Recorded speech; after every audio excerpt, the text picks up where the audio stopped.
தென்மேற்கு வங்கக்கடலில் உருவாகியுள்ள டிட்வா புயலானது அடுத்த 48 மணி நேரத்தில் வட தமிழ்நாடு புதுச்சேரியையொட்டிய தெற்கு ஆந்திர கடலோர பகுதியை நோக்கி நகரக்கூடும் என வானிலை ஆய்வு மையம் கணித்துள்ளது. இதுகுறித்து தனியார் வானிலை ஆய்வாளர் ஹேமச்சந்திரனுடன் எமது சிறப்பு செய்தியாளர் யோகேஸ்வரன் மேற்கொள்ளும் நேர்காணலை தற்போது பார்க்கலாம். யோகேஸ்வரன், இனி நீங்கள் தொடரலாம். வினோத், வங்கக்கடல்ல சென்னைக்கு தெற்கே தென்கிழக்கே 700 கிலோமீட்டர் தொலைவில் டித்வா புயல் உருவாகி இருப்பதாக இந்திய வானிலை ஆய்வு மையம் அதிகாரப்பூர்வமாக அறிவித்திருக்கிறது. இனி வரக்கூடிய நாட்கள்ல, அதாவது அடுத்த சில தினங்களுக்கு வட கடலோர மாவட்டங்கள் மற்றும் டெல்டா மாவட்டங்கள்ல மிக கனமழை முதல் அதீத கனமழை வரை பதிவாவதற்கான வாய்ப்புகள் இருக்கிறது என தெரிவித்து சில எச்சரிக்கை சமிக்கைகளையும் இந்திய வானிலை ஆய்வு மையம் வழங்கியிருக்கிறது. இந்த டித்வா புயல் கரையை கடக்கக்கூடிய விகிதம், அது எந்தெந்த பகுதிகளில் எல்லாம் மழை பாதிப்பை ஏற்படுத்த போகிறது, டித்வா புயலினுடைய தாக்கம் எப்படியெல்லாம் இருக்க போகிறது என்பது குறித்தெல்லாம் நம்மோடு மிக விரிவாக பேசுவதற்காக தனியார் வானிலை ஆய்வாளர் திரு ஹேமச்சந்திரன் இணைந்திருக்கார். நம்ம அவரோடு பேசலாம். திரு ஹேமச்சந்திரன், வணக்கம். தொடக்கம் முதலே நம்ம இந்த வடகிழக்கு பருவமழை தொடர்பாக பேசிட்டு இருக்கோம். ஆனால் நடப்பு வடகிழக்கு பருவமழை கன்னியாகுமரி, நெல்லை, தென்காசி, அதே போல டெல்டா மாவட்டங்களில் ஒரு எதிர்பார்த்த மழைப்பொழிவை கொடுத்திருக்கு. ஆனால் சென்னைக்கு கொடுக்கப்பட்ட எச்சரிக்கைகள் பெரும்பாலும் கொடுக்கப்பட்டது மாதிரி அமையவில்லை. மழைப்பொழிவு அப்படியாகவும் இல்லை அப்படின்றத நம்ம கடந்த கால நிகழ்வுகளில் பார்க்க முடியுது. இப்போ டித்வா புயல் சென்னையிலிருந்து தெற்கே தென்கிழக்கே ஒரு 700 கிலோமீட்டர் தொலைவில் மையம் கொண்டிருக்கு, 15 கிலோமீட்டர் வேகத்தில் நகர தொடங்கி இருக்கிறது அப்படின்ற விவரங்களை எல்லாம் வழங்கி இருக்கிறாங்க. நீங்களும் தொடர்ச்சி அந்த தரவுகளை எல்லாம் கண்காணிக்கிறீங்க. என்ன அடுத்து வரக்கூடிய நாட்களில் என்ன நடக்க போகுது?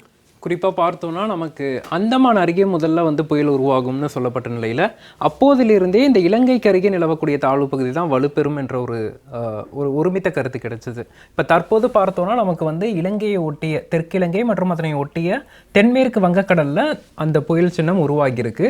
இது தொடர்ச்சியாக இலங்கையின் நிலப்பரப்பின் ஊடுருவலோடு தொடர்ந்து வடக்கு நோக்கி பயணிக்க இருக்கிறது. அதாவது நமக்கு வட இலங்கை நோக்கி அடுத்த ஒரு 36 மணி நேரத்திற்கு தொடர்ச்சியாக பயணிக்கும் அப்படின்னு எதிர்பார்க்கலாம். குறிப்பா நாளை நள்ளிரவு நேரங்கள்ல நமக்கு பார்த்தோம்னா, காவிரி டெல்டா மற்றும் அதனை ஒட்டிய வட இலங்கை பகுதிகளை நவம்பர் 28ஆம் தேதி நள்ளிரவு நேரங்கள்ல அல்லது நவம்பர் 29ஆம் தேதி அதிகாலை நேரங்கள்ல வந்தடையும்னு எதிர்பார்க்கப்படுது. வட இலங்கை பகுதிகள் அந்த கடல் பகுதிக்கு வரும் வரைக்குமே இதுல நிலப்பரப்பின் ஊடுருவல் இருக்கும். அதன் காரணமா தற்போது இருக்கக்கூடிய புயல் அந்த புயல் என்ற நிலையிலேயே தொடருமே தவிர மேலும் வலுவடைய வாய்ப்புகள் இல்லை.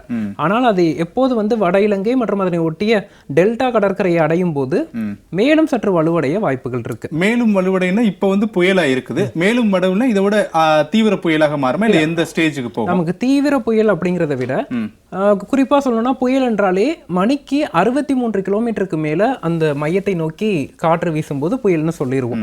இப்போ நமக்கு மேலும் வலுவடையும்னா நமக்கு 70 கிலோமீட்டர் வேகத்துல 80 கிலோமீட்டர் வேகத்திற்கு அது அதிகரிப்பதற்கான வாய்ப்புகள் இருக்கு.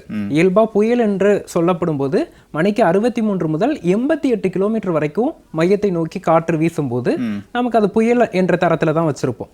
அப்போ இப்ப தற்போது பார்த்தோம்னா அந்த 63 கிலோமீட்டர் வேகத்துல தான் காற்றின் வேகம் இருக்கு. அது வட இலங்கை பகுதிகளை அடையும் போது டெல்டா கடற்கரை அருகே 80 கிலோமீட்டருக்கு மேல வேகம் செல்வதற்கான வாய்ப்புகள் இருக்கு. அப்படி அதே போல இந்த இடத்துக்கிட்ட வரும்போது நமக்கு மிக மெதுவாக நகர்வதற்கு அல்லது அதே இடத்துல நிற்பதற்கான வாய்ப்புகள் இருக்கு. அதன் தாக்கம் இன்னும் கூட பெருசு பண்ணி நம்ம அதை பார்ப்போம். இப்போ தற்போதைய நிலையில பார்த்தோம்னா நமக்கு வட இலங்கையின் வடக்கு மாகாணங்கள்ல அதீத மழை பதிவாகிட்டு இருக்கு. இந்த மழைப்பொழிவு நமக்கு நாளை இரவு முதல் தமிழகத்தை நோக்கி நகரும் அப்படின்னு எதிர்பார்க்கலாம். இந்த மேகக்கூட்டங்களுடைய இதெல்லாம் அப்படியே தமிழகத்தை நோக்கி நகரும் அப்படின்னு எதிர்பார்க்கலாம். ஏன்னா தற்போது புயலின் நிகழிடம் இங்க இருக்கு. இங்க இருக்கக்கூடிய புயல் நாளை நள்ளிரவு இந்த பகுதிக்கு வந்துரும் அப்படின்னு எதிர்பார்க்கப்படுது. அதே போல இந்த இடத்துல நமக்கு வலுவடைவதற்கான சாதக சூழல் இருக்கு. 29ஆம் தேதி அதிகாலை நேரத்துல அப்படி வலுவடையும் போது புயலின் முக்கியமான மேற்கு திசையில் இருக்கக்கூடிய மேகக்கூட்டங்கள் டெல்டா கடற்கரை நோக்கி நகரும். அதாவது புயல் என்று எடுத்துக்கொண்டால் நமக்கு புயலின் மையப்பகுதி இருக்கும், பின்பகுதி முன்பகுதின்னு இருக்கும். ஆனால் அந்த 29ஆம் தேதி வாக்குல இந்த இடத்துக்கு புயலின் மையப்பகுதி வரும்போது புயலின் முன்பகுதி டெல்டா கடற்கரை ஓர பகுதிகளில் விட தொடங்கும். அதாவது நமக்கு கடலூர், மயிலாடுதுறை, காரைக்கால், நாகப்பட்டினம், திருவாரூர், தஞ்சாவூர் உள்ளிட்ட பகுதிகள். அப்படி பார்க்கும்போது இந்த புயலின் முதல் தாக்கம் நமக்கு டெல்டா மாவட்டங்கள்ல இருக்கும் தெரியும் அப்படின்னு எதிர்பார்க்கலாம். ஆனால் டெல்டா மாவட்ட மக்கள் கஜா புயலை இதோட ஒப்பிடக்கூடாது. ஏன்னா நமக்கு கஜா புயல் கடலில் இருந்து வந்தது. இது கரைக்கு அருகில் தான் வலுவடையுது. இது ஒரு சாதாரண புயல் தான். அது மழைப்பொழிவு மழைப்பொழிவு கொடுக்கக்கூடிய புயலா இருக்கும் அப்படின்னு எதிர்பார்க்கலாம். இதன் காரணமா காவிரி டெல்டா மாவட்டங்கள்ல இன்று நள்ளிரவு முதல் லேசான மிதமான மழை தொடங்கும்.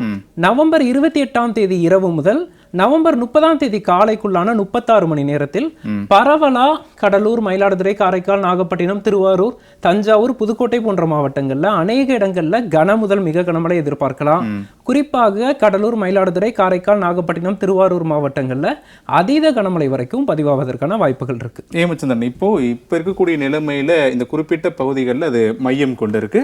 16 கிலோமீட்டர் வேகத்துல நம்ம வட கடலோர மாவட்டங்களை நோக்கி அது நகருது. இப்ப நீங்க சொல்றது அடிப்படையில டெல்டா மாவட்டங்களை ஒட்டிய பகுதிகளில் அது மேலும் வலுவடைவதற்கான சாத்தியக்கூறுகள் இருக்கு அப்படின்னா ஒரு குறிப்பிட்ட இடத்துல நிலை கொள்ள போகுதா? அது நம்ம பரவலா பேசும்போதே மலை மேகங்கள் அது எவ்வளவு நேரம் ஒரு குறிப்பிட்ட இடத்துல தங்குதோ அவ்வளவு நேரத்துக்கு அந்த மேகக்கூட்டங்களுடைய அடர்த்தி அதிகரிக்கும் அப்படின்னு நம்ம பேசுவோம் இல்லையா?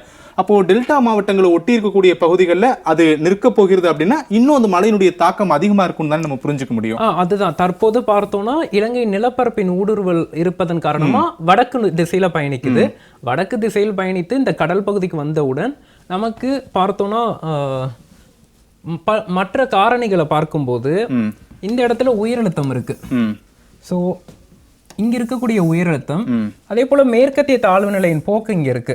ஸோ இவை இரண்டோட ஒன்றிணையும் போது புயல் இந்த இடத்துல சில மணி நேரங்கள், ஒரு 10 மணி நேரங்களுக்கிட்ட நமக்கு இதே இடத்துல நிலை கொள்வதற்கோ அல்லது மெதுவாக நகர்வதற்கோ வாய்ப்பு இருக்கு. அப்ப 29, 30 தேதிகளில் டெல்டா மாவட்டங்கள் அதீத கனமழை அந்த 2 நாட்களுக்குமே பதிவாகும். ஆனா 10 மணி நேரம் நிலை கொள்றதுனால அப்படி இருக்கும் இல்லையா? ஆமா, அதனாலதான் நம்ம வந்து 28 இரவு முதல் இரவு 8 மணி முதல் 30ஆம் தேதி அதிகாலை வரைக்கும் டெல்டா மாவட்டங்கள்ல சற்று அதீத மழைக்கான வாய்ப்புகள் இருக்கு. இது நிலை கொண்ட பிறகு எப்பயுமே திசை மாறி நகரும். இது நிலை கொள்ளும் போதே புயலின் முன்பகுதி டெல்டா மாவட்டங்கள் மீது விழும். அதன் பிறகு இது திசை மாறி மீண்டும் வந்து வடக்கு வடமேற்கு திசையில் நகரும். அப்படி நகர்ந்து சென்னைக்கு அருகில் நமக்கு வந்து நவம்பர் 30ஆம் தேதி இரவு நள்ளிரவு நேரங்கள்ல கரையை கடப்பதற்கோ அல்லது அருகில் வந்து மீண்டும் நிலை கொள்வதற்கோ வாய்ப்புகள் இருக்கு. ஏன்னா இந்த ஒரு புயல் நமக்கு இங்க இருக்கக்கூடிய பசிபிக் உயரழுத்தம், அதே போல மேற்கத்திய தாழ்வு நிலை என இருவேறு காரணங்களோட சம்பந்தப்பட இருக்கு. குறிப்பா 29, 30 தேதிகள்ல இதன் தாக்கத்தினால என்ன நடக்கும் அப்படின்னா நமக்கு இதிலிருந்து வரக்கூடிய ஈரப்பதம் மற்றும் இந்த உயரழுத்தத்திலிருந்து வரக்கூடிய காற்று இவையெல்லாம் சேர்ந்து ஒரு குறிப்பிட்ட இடத்துல அதிகப்படியான ஈரப்பதமான காற்றை குவிட செய்துவிடும். அப்படி பார்க்கும்போது ஒட்டுமொத்த வடகடலோர மாவட்டங்கள்ல சற்று கூடுதல் மழைக்கான வாய்ப்புகள் தெரியுது. இது ஒரு மழைப்பொழிவை கொடுக்கக்கூடிய புயலாக அமையும் அப்படின்னு நம்ம எதிர்பார்க்கலாம். தற்போதே நம்ம பார்க்கிறோம் இந்த புயலை பொறுத்தளவிற்கு மழை மேகங்கள் என்பது நமக்கு இந்த மேற்கிந்திய பெருங்கடலில் இருந்து தொடர்ச்சியாக அந்த மேகங்கள் வந்து இந்த புயலை நோக்கி வருவதை பார்க்க முடியுது. அந்த ஈரப்பதமான மேகத்தின் போக்கு அப்படிங்கிறது இருக்கு. இதன் காரணமா இது ஒரு மழைப்பொழிவை கொடுக்கக்கூடிய புயலா இருக்கு. காவிரி டெல்டா மாவட்டங்கள்ல நவம்பர் 28ஆம் தேதி இரவு முதல் நவம்பர் 30ஆம் தேதி காலை வரையிலான 36 மணி நேரத்தில் பரவலாக கனமழையும் ஒரு சில இடங்கள்ல அதீத கனமழை வரைக்கும் பதிவாகும். இது காவிரி டெல்டா மாவட்டங்களை அடைந்த பிறகு சென்னையிலும் மழை தொடங்கிரும். ஏன்னா அந்த வடகிழக்கு காற்று குவிதல்னால சென்னை, திருவள்ளூர், காஞ்சிபுரம், செங்கல்பட்டு, புதுச்சேரி, விழுப்புரம் உள்ளிட்ட மாவட்டங்களையும் அதனை ஒட்டிய உள் மாவட்டங்களையும் நவம்பர் 29ஆம் தேதி காலை முதல் மழை தொடங்கி டிசம்பர் 1ஆம் தேதி காலை வரைக்கும் நமக்கு விட்டு விட்டு கனமழை எதிர்பார்க்கலாம். இப்போ நம்ம டெல்டா மாவட்டங்கள்ல இப்ப நம்ம பார்த்துட்டோம். டெல்டா மாவட்டங்கள்ல 28 இரவுல தொடங்கி 30ஆம் தேதி வரைக்கும் ஓரிரு இடங்கள்ல அதீத கனமழை தொடர்ந்து பதிவாக கூடும் அப்படின்றத திரு ஹேமச்சந்திரன் சொல்றாரு. ஆனா சென்னைக்கு ஏற்கனவே திருவள்ளூருக்கு 30ஆம் தேதி ரெட் அலர்ட் கொடுத்திருந்தாங்க இந்திய வானிலை ஆய்வு மையம். ஆனா இது இன்னைக்கு காலையில கொடுத்திருக்கக்கூடிய சமீபத்திய அறிக்கையில ரெட் அலர்ட் இல்ல 30ஆம் தேதி திருவள்ளூருக்கு, அது ஆரஞ்சு அலர்ட்டா நாங்க குறைச்சுக்கிட்டோம் அப்படின்னு கொடுத்திருக்காங்க. அப்படின்னு நம்ம என்ன புரிஞ்சுக்கலாம்? இந்திய வானிலை ஆய்வு மையம் சொல்லக்கூடிய தரவுகள் அடிப்படையில சென்னை உள்ளிட்ட வடகடலோர மாவட்டங்கள், சென்னை, திருவள்ளூர், இந்த காஞ்சிபுரம், அதே போல செங்கல்பட்டு உள்ளிட்ட ரீஜியன்ல மழைப்பொழிவு குறைவதற்கான வாய்ப்புகள் இருக்கு அப்படின்னு புரிஞ்சுக்கலாமா? இல்ல இன்னும் வரக்கூடிய நேரங்கள்ல இதனுடைய நகர்தலை பொறுத்து தான் நம்ம அதை தீர்மானிக்க முடியுமா? இல்ல, இப்போ இந்திய வானிலை மையத்தின் தகவல்கள் மாறுதலுக்குரியது. இப்ப நாளைக்கு கூட நமக்கு இல்ல, இன்று இரவே கூட மீண்டும் ரெட் அலர்ட் கொடுப்பதற்கான வாய்ப்புகள் இருக்கு. ஆனா ஆரஞ்சு அலர்ட் கொடுத்திருக்காங்கனாலே நமக்கு மிக கனமழைக்கான எச்சரிக்கை கொடுத்திருக்காங்கன்னு தான் நம்ம எடுத்துக்கணும். அப்படி இந்த புயலின் போக்கு பார்த்தோம்னா முதல்ல ஒரு குறிப்பிட்ட மணி நேரம் டெல்டா கிட்ட இருந்துட்டு மீண்டும் டெல்டா வழியாக கரையை கடந்து அரபிக்கடல் போறதில்ல. இது தொடர்ச்சியாக மீண்டும் வடக்கு நோக்கி தான் பயணிக்க இருக்கு. அப்போது டெல்டாவில் நிலப்பரப்பின் ஊடுருவல்னால சற்று வலுவிழக்கலாம். வலுவிழந்தாலும் மீண்டும் வந்து வடக்கு நோக்கி பயணிக்கும் போது சென்னை உள்ளிட்ட வடகடலோர மாவட்டங்கள்ல பரவலாக கன முதல் மிக கனமழையும் ஒரு சில இடங்கள்ல அதீத கனமழைக்கும் வாய்ப்புகள் இருக்கு. ஆனால் சென்னையை பொறுத்தளவிற்கு மழைப்பொழிவு நவம்பர் 29ஆம் தேதி காலை முதல் தான் படிப்படியா தொடங்கும். அந்த தீவிரமான மழைப்பொழிவு என்பது நவம்பர் 29 இரவு தொடங்கி டிசம்பர் 1ஆம் தேதி காலை வரையிலான 36 மணி நேரத்துல நம்ம சென்னை உள்ளிட்ட வடகடலோர மாவட்டங்கள்ல சற்று பரவலான தீவிரமான மழைப்பொழிவை நம்ம எதிர்பார்க்கலாம். இப்போ சென்னைக்கும் டெல்டா மாவட்டங்கள்லையும் மழைப்பொழிவு எப்படி இருக்க போகிறது, எவ்வளவு நேரம் நிலை கொள்ளும், அதற்கான சாத்தியக்கூறுகளை நம்ம பேசியிருக்கோம். இப்ப இந்த டித்வா புயல் உருவாகி இருக்குது. இப்போ இந்திய வானிலை ஆய்வு மையம் சொல்லக்கூடிய தகவல் அடிப்படையில் ஆந்திர கடலோர பகுதிகளை ஒட்டி கீழே புதுச்சேரி வரைக்கும் ஏதேனும் ஒரு இடத்துல கரையை கடப்பதற்கான சாத்தியக்கூறுகள் இருக்கு அப்படின்ற விவரங்களை சொல்லியிருக்கிறாங்க. அப்படின்னா சென்னைக்கு மேல அது கரையை கடக்கும். ஏன்னா இதற்கு முன்பு உருவான புயல் கூட விசாகப்பட்டினத்தை ஒட்டிய பகுதிகளில் அது கரையை கடந்தது நம்ம பார்க்க முடியும். சென்னைக்கு எதிர்பார்த்த மழைப்பொழிவு இல்லை. அதே போன்ற ஒரு நிலைமை மீண்டும் அமைவதற்கான வாய்ப்புகள் இருக்கா? இல்ல இது ஸ்ரீலங்காவுடைய கோஸ்டல்ல இப்போதைக்கு இருக்கனால தமிழ்நாட்டிற்கு குறிப்பா சென்னைக்கு நம்ம எதிர்பார்த்த மழைப்பொழிவு இருக்கும் அப்படின்னு புரிஞ்சுக்கலாம். இது ரெண்டுக்கும் இருக்கக்கூடிய வேறுபாடு என்ன சார்? இல்ல இயல்பாவே வந்து மோந்தா வந்து நமக்கு தெற்கு மத்திய வங்கக்கடல்ல உருவானுச்சு. ஆனா இது உருவாகி இருக்கதே இலங்கையை ஒட்டிய தென்மேற்கு வங்கக்கடல். தொடர்ச்சியாக இலங்கை நிலப்பரப்பை ஒட்டியே வருது. பிறகு டெல்டா கடற்கரை அடையும் போதே சென்னையில் மழை தொடங்கிரும். இப்ப தற்போதே பார்க்கிறோம் தெற்கு இலங்கையில தான் இருக்கு, ஆனா வடக்கு மாகாணங்கள்ல தான் மழை அதிகமா பதிவாகுது. அதே போல டெல்டாவை அடையும் போது வடகிழக்கு காற்று குவிதல் சென்னை மீது விழ தொடங்கும். அப்படி பார்க்கும்போது சென்னைக்கு மழை வந்து ஏமாற்றம் அளிக்காது இந்த முறை.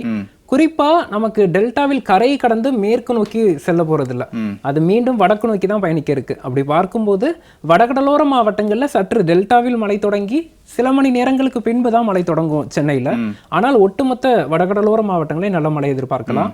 இதுல குறிப்பா கடந்த 10 நாட்களாக தென் மாவட்டங்கள்ல பெருமழை பதிவாகியிருக்கு. இந்த சூழல்ல நாளையும் நாளை மறுநாளும் நமக்கு பார்த்தோம்னா புதுக்கோட்டை, ராமநாதபுரம், தூத்துக்குடி, திருநெல்வேலி போன்ற கடலோரத்துல மழை எதிர்பார்க்கலாம். ஆனால் பாதிக்கும் மழைக்கான வாய்ப்புகள் இல்லை. இப்போ டெல்டா மாவட்டங்கள்ல அடுத்த சில நாட்களுக்கு விவசாய பணிகளை மேற்கொள்வதற்கு ஏதேனும் முடிவு இருந்துச்சுன்னா சற்று பொறுமை காத்துருங்க, ஏன்னா மழைப்பொழிவு அதீத கனமழையாக கூட இருக்கலாம் அப்படின்னு திரு ஹேமச்சந்திரன் சொல்றாரு. சென்னை உள்ளிட்ட நகரங்களுக்கு என்ன எச்சரிக்கை கொடுக்க வேண்டும்? ஏன்னா இப்ப இருக்கக்கூடிய சமீபத்திய அறிக்கையின் அடிப்படையில் சென்னைக்கும் ஓரிரு இடங்கள்ல மிக கனமழை பதிவாக கூடும் அப்படின்னு ஒரு எச்சரிக்கையை விடுத்திருக்காங்க. அப்படின்னா என்னென்ன மாதிரியான நம்ம முன் எச்சரிக்கை நடவடிக்கைகளை சென்னையில மேற்கொள்ளணும்? முதல்ல இது புயலாக இருந்தாலும் நமக்கு வந்து ஒரு தானே, வர்தா, கஜா மாதிரி ஒரு காற்று பாதிப்பை ஏற்படுத்தக்கூடிய புயல் கிடையாது. மழை பாதிப்பு இருக்கும், மழைப்பொழிவு தாக்கம் கொஞ்சம் கூடுதலா இருக்கும் தெரியுது. ஆனாலுமே அது நகர்வை பொறுத்து இப்ப தற்போதைய நிலையில அடுத்த ஒரு 24 மணி நேரத்துல நமக்கு டெல்டா மாவட்டங்கள்ல மழைப்பொழிவு தொடங்க இருக்கு. அதன் காரணமா டெல்டா மாவட்டங்கள் நவம்பர் 29ஆம் தேதி நள்ளிரவு வரைக்கும் எச்சரிக்கையா இருக்கணும். குறிப்பா அவசியமின்றி வெளியில் செல்லக்கூடிய பயணங்களை, ஏன்னா சனி ஞாயிறு விடுமுறை நாட்களாக இருக்கு, இது போன்ற திட்டங்களை வந்து தவிர்த்து விட்டு வீடுகளிலேயே பாதுகாப்பாக இருக்கலாம். மக்கள் அச்சம் கொள்ள தேவையில்லை. அதே சமயத்துல நமக்கு அதீத மழைப்பொழிவு இருக்கும் நேரத்துல நம்ம தேவையின்றி பயணிப்பதை தவிர்க்கலாம். அதே போல விவசாயிகள் தங்களது விளைநிலங்களுக்கு மழைப்பொழிவு பதிவாகும் போதே செல்வதை தவிர்க்கலாம். ஏன்னா மழைப்பொழிவு நின்ற பிறகு போய் பார்ப்பதுதான் நல்லது, அவர்களுக்கு பாதுகாப்பானது. அது மட்டும் இல்லாமல் ஒரு தாழ்வான இடங்கள்ல இருப்பவர்கள் சற்று எச்சரிக்கையாக இருக்க வேண்டியது அவசியம். இந்த புயலின் நகர்வை பொறுத்து நமக்கு வடகோடி மாவட்டங்களையும் என்ன மாதிரியான எச்சரிக்கைங்கிறத நம்ம தெரியப்படுத்தலாம். தற்போதைய நிலையில வடகோடி மாவட்டங்கள்ல அச்சம் கொள்ளும் அளவிற்கு எதுவும் இல்லை. ஆனால் தொடர்ந்து இந்த புயலின் நகர்வு கண்காணிக்க வேண்டிய அவசியம் இருக்கு. இனி வரக்கூடிய நாட்கள்ல ஏன்னா வடகிழக்கு பருவமழை முடிவடைவதற்கு இன்னும் சில நாட்கள் இருக்கிறது, ஒரு மாதங்கள் இருக்கிறது இல்லையா? இப்போ இனி வரக்கூடிய நாட்கள்ல இது போன்ற புயல்கள் உருவாவதற்கான வாய்ப்புகள் இருக்கா? இல்ல இது கிட்டத்தட்ட இந்த பருவத்திற்கான ஒரு இறுதியான ஒரு புயல் நம்ம எடுத்துக்கலாமா? இல்லை, இந்த ஆண்டு பருவமழை பொறுத்தளவிற்கு தாமதமான பருவமழை. நமக்கு வந்து இயல்புக்கு முன்னதாக அக்டோபர் 16ஆம் தேதியே தொடங்கி இருந்தாலும் பருவமழை தீவிரமடைவது அப்படிங்கிறது நமக்கு நவம்பர் 15ஆம் தேதிக்கு பிறகுதான் அந்த போக்கு இருந்துச்சு. இப்போ உருவாகி இருக்கக்கூடிய புயல் சின்னத்தினால அடுத்த 2-3 நாட்கள் தீவிரமான பருவமழை எதிர்பார்க்கலாம். மீண்டும் ஒரு இடைவெளிக்கு பிறகு டிசம்பர் 10ஆம் தேதிக்கு பிறகு தீவிரமடைவதற்கான சூழல் இருக்கு. டிசம்பர் மாதமும் நமக்கு வந்து அடுத்தடுத்த தாழ்வு பகுதிகள், புயல் சின்னங்கள் உருவாகி மழைப்பொழிவு கொடுக்கும் அப்படின்னு எதிர்பார்க்கலாம். குறிப்பா இது வரைக்குமே நமக்கு மேற்கு மாவட்டங்கள்லாம் போதுமான மழை இல்லை. அவர்களுக்கும் தேவையான மழைப்பொழிவு டிசம்பர் மாதத்தில் எதிர்பார்க்கலாம். ஜனவரி மாதம் வரைக்குமே இந்த ஆண்டு பருவமழை நீடித்து மழையை கொடுக்கும்னு எதிர்பார்க்கப்படுது. வரக்கூடிய நேரங்களில் வரக்கூடிய சமீபத்திய அறிக்கைகளின் அடிப்படையில் தான் அடுத்தடுத்த கட்ட நகர்வுகள் நம்ம பார்க்க முடியும் அப்படின்னு திரு ஹேமச்சந்திரன் சொல்லியிருக்காரு. வினோத், திரு ஹேமச்சந்திரன் சொன்ன தகவல் அடிப்படையில் நாளை இரவுல தொடங்கி வட கடலோர மாவட்டங்கள்ல படிப்படியாக மழைப்பொழிவு அதிகரிக்கும். 29, 30 ஆகிய தேதிகளில் சென்னை, திருவள்ளூர், காஞ்சிபுரம், செங்கல்பட்டு உள்ளிட்ட பகுதிகளில் மழை படிப்படியாக அதிகரிக்க தொடங்கும் என்ற தகவல்களை வழங்கியிருக்கார். அதே நேரத்தில் இப்ப இருக்கக்கூடிய சமீபத்திய தரவுகளின் அடிப்படையில் 700 கிலோமீட்டர்ல நிலை கொண்டிருக்கு. இது இன்னும் முன்னேறி வரும்போதுதான் எந்த குறிப்பிட்ட பகுதிகளில் இது கரையை கடக்க போகிறது, அதனால் எந்தெந்த பகுதிகளில் எல்லாம் மழை பாதிப்பு இன்னும் வீரியமாக இருக்கும் என்ற தரவுகளை எல்லாம் நம்மால் உறுதியாக சொல்ல முடியும் என திரு ஹேமச்சந்திரன் நம்மோடு நடைபெற்ற இந்த நேர்காணல்ல தகவல்களை எல்லாம் விரிவாக வழங்கி இருக்கிறார். வினோத், தென்மேற்கு வங்கக்கடலில் உருவாகி இருக்கக்கூடிய டிட்வா புயலால் தமிழ்நாட்டின் எந்தெந்த பகுதிகளில் மழையின் தாக்கம் அதிகரிக்கும் என்பது தொடர்பாக தனியார் வானிலை ஆய்வாளர் ஹேமச்சந்திரனுடன் இணைந்து விரிவான விவரங்களை வழங்கினீர்கள். நன்றி யோகேஸ்வரன்.